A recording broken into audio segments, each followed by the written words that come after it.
Hello and welcome to China Shortcuts, the European Chamber's weekly catch-up on China's business landscape. This episode was recorded on 24th June 2026. On 22nd June, China's Ministry of Commerce, National Reform and Development Commission and Ministry of Finance issued the action plan for stabilizing, promoting and optimizing foreign investment.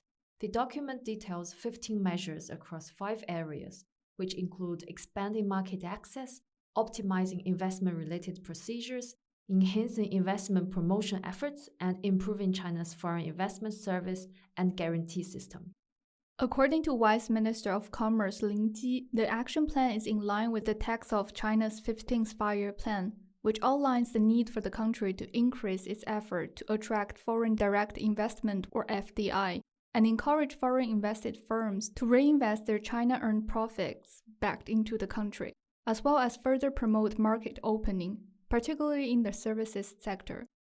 The Chamber views the publication of the action plan as a positive development.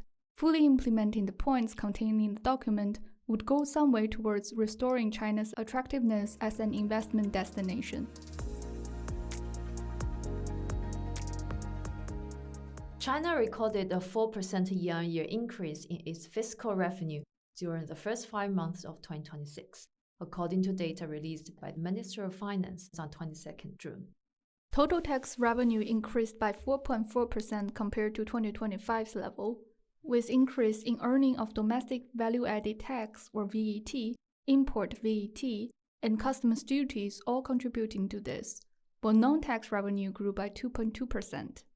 Revenues earned from domestic consumption tax fell by 3.1% year-on-year in the period running January to May, while revenues stemming from property-related taxes also fell, with revenues generated from deed taxes decreasing by 14.8% and from land VAT by 14.2% amid ongoing headwinds facing China's property sector. The 4th China International Supply Chain Expo, which will take place from 22nd to 26th June, is currently being held in Beijing. The event will be attended by representatives from government, businesses, and international organizations, at which they will exchange their views on global industrial and supply chains. Increasing supply chain resilience has emerged as a top priority for European businesses operating in China in recent years.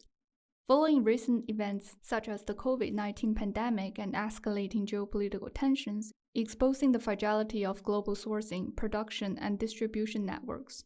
In this regard, 2/3 of respondents to the Chamber's Business Confidence Survey 2026 reported having reviewed their supply chain strategies over the past 2 years, with a third taking measures to further onshore their supply chains to China, 24% taking steps to both on and offshore into or from China, and 7% solely offshoring parts of their supply chain from China and/or establishing alternative supply chains outside of the country.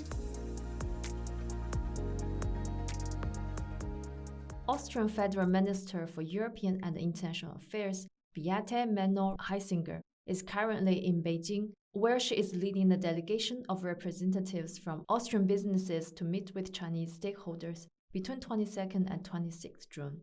This visit takes place at the invitation of Chinese Foreign Minister Wang Yi and comes shortly after visits being made to China by other EU and EU member state officials in recent months, including a 12-member delegation led by MEP Engin Eloglu in May and a delegation of EU lawmakers overseeing market and consumer protection in March. It also comes shortly prior to Chinese Commerce Minister Wang Wentao visiting Brussels next week, which is scheduled to take place between 29th and 13th June. Meinl-Reisinger's visit takes place against the backdrop of escalating EU-China trade and investment tensions, with discussions regarding how to address the EU's growing trade deficit with China and the distortive impact of Chinese industrial policies on the EU single market, as well as strengthen the EU's own industrial competitiveness, increasingly gaining traction in Brussels and member states' capitals. Since March 2025, the European Chamber has provided its members with the EU-China Business Digest, a weekly update on the latest economic, regulatory, and political developments of most relevance to European businesses operating in China. Published on Fridays, the digest is sent to members via a dedicated newsletter and can be accessed via the Chamber's website. The service is currently accessible to Chamber members only. We invite you to keep an eye out every Friday for new issues of the document. Should you not yet be a Chamber member, then we encourage you to have a look at the link in the show notes on membership benefits to find out more if joining the Chamber member would add value to your business. Thanks for listening, and don't forget to tune in again next week.